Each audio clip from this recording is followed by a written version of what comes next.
Hi, I'm Dr. Steve Z, one of the emergency medicine physicians at Enloe Medical Center, coming to you again with another update about what's going on with coronavirus, the activities at our hospital, and what's going on in our community.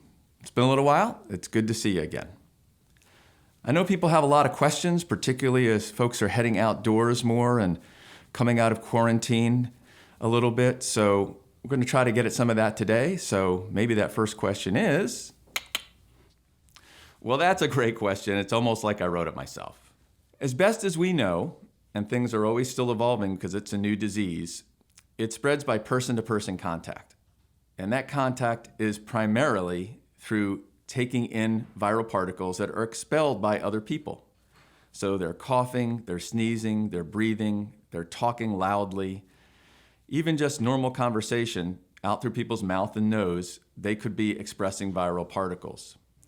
Now, obviously, if people feel sick and they have the disease and are symptomatic, all the more so. But what we found with this disease, which isn't true of everything else, is that sometimes people are spreading disease without symptoms. In fact, one of the things that we've been learning from a recent research study is that probably in the neighborhood of 80% of the cases that we're seeing come from about 20% of the people, meaning that some people are super spreaders. They're sick, they're contagious, they're shedding viral particles, and then they go into a setting where they have the opportunity to expose a lot of people. And we'll come back to those settings in a little while.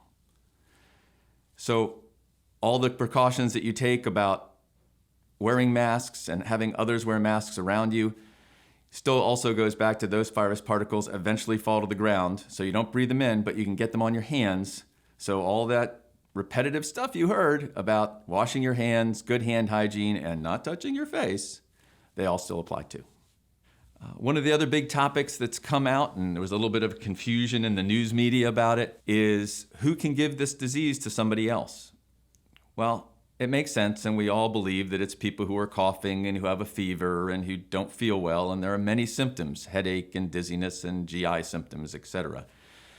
But we also know that people can spread this disease without having symptoms at that time. And that's really important, and it's not true of every single disease entity out there. Hence the precautions of, even if you feel good, you still need to take precautions because you could be a person who could give the disease to somebody else. Well, we should continue doing some of the things you're really familiar with. One of the great words of 2020, social distancing. So that 6 feet or more thing, that still applies because, as I just shared a moment ago, the closer you are to somebody who can give away this disease to you, the higher the risk. So social distancing is still really important, both indoors and outdoors. The other thing is wearing the masks. The masks primarily prevent you from giving the disease to other people. And again, you may not know that you're even capable of doing that, but it's also really important to prevent you from getting the disease too. A couple things about masks I might want to share with you is number one, courtesy of the fires that we've had in our region. Some people on their house have those masks that have the valve on it, right?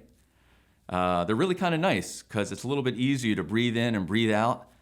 Unfortunately, those masks are not great for coronavirus protection. They'll protect you inhaling particles, but they don't stop anything about you exhaling them or giving it to somebody else. And since that's one of the biggest ways we need to keep things in check is by not having people who are able to transmit the disease be out in a place where they can do so. If they're wearing a valve mask, it's like they're not wearing a mask at all. The other thing is, boy, this is really popular these days. Or now that you're here and close to me and want to talk, I can talk to you a lot better like this. And we're not doing anything for anybody around us when we have that down around our nose or underneath our chin.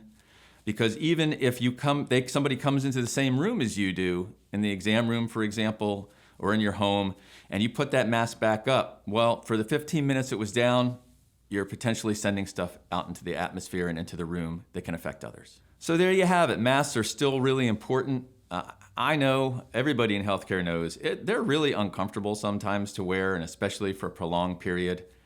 But things sometimes are the way they are, And it's really important that we do that for ourselves and we do that for everybody around us, the people that we know and love and everyone else in the community.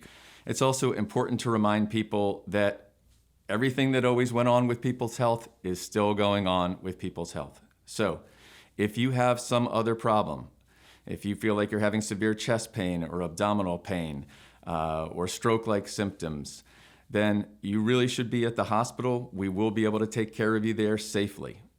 We are still at Enloe Medical Center having 2 different triage and waiting rooms. We track people in the emergency department to those places where the higher your level of suspicion, that you get segregated from people who have a lower layer of suspicion. So that's really helpful for, I think, us in terms of taking care of people and helpful for the community so that we aren't becoming an environment where people can spread it to one another. And also, there's Enloe Anywhere. That's our telemedicine platform. It gives you the opportunity to get input from a nurse and if you need a doctor. So if your symptoms are mild and you don't think it's an emergency and you don't want to come in physically and be evaluated, you can give a call. That'll be fielded by one of our nurses who can track you to one of the doctors if necessary, and we can get you the medical advice that you need to keep you and your family healthy from the comfort of your home. So I think for the purposes of our community and our community's health, it's important to realize that we are seeing a significant growth in this disease in our community. There are resources and databases that track growth all over the country and all over the state. And now for several weeks, Butte County has been the #1 county of growth for coronavirus cases in the state of California and one of the top districts really in the country. So that means our percent increase in cases is going up faster than anywhere else in California. And people want to ask, is that because we really have more disease in our community than we did before, or is that because we're doing more testing? That's a great question. And people will tell you that they think they know the answer. I don't think I'm that smart. But what I do believe, at least, is that I think it's probably a combination of both. We are, in fact, testing more people, and so it makes sense we're going to find more people. But I think also really importantly, one of the things that I see from my vantage point in the emergency department is we're seeing cases where people were at an event or at a small gathering and then somebody was sick. And that's really different if you think about what we were doing a month and a half ago, where people weren't having those gatherings.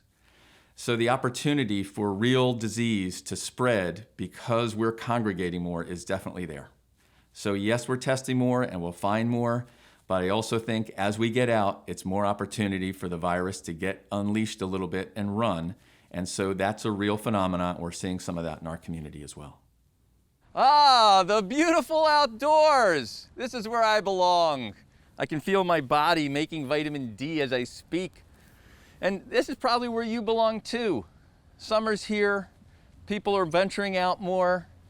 And if you're going to be doing that, if you're going to be with people outside of your household for a social occasion of some kind, way better for you to be outside instead of inside. As I said earlier, it's all about what's circulating in our environment.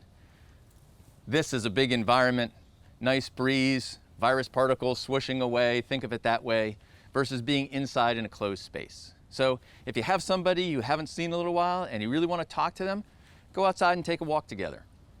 If you're going to be having a meal, think about having a picnic outside on the grass or setting up some tables out on the patio or wherever is convenient for you. The whole idea is think that anything that you can do that's inside, if you can bring it outside, it's safer for you, it's safer for everybody that you're with, and you get to enjoy the beautiful North State. Okay, so till next time, be safe, be smart, have some fun out there, enjoy the summer, but do it safely. Be well. Thanks.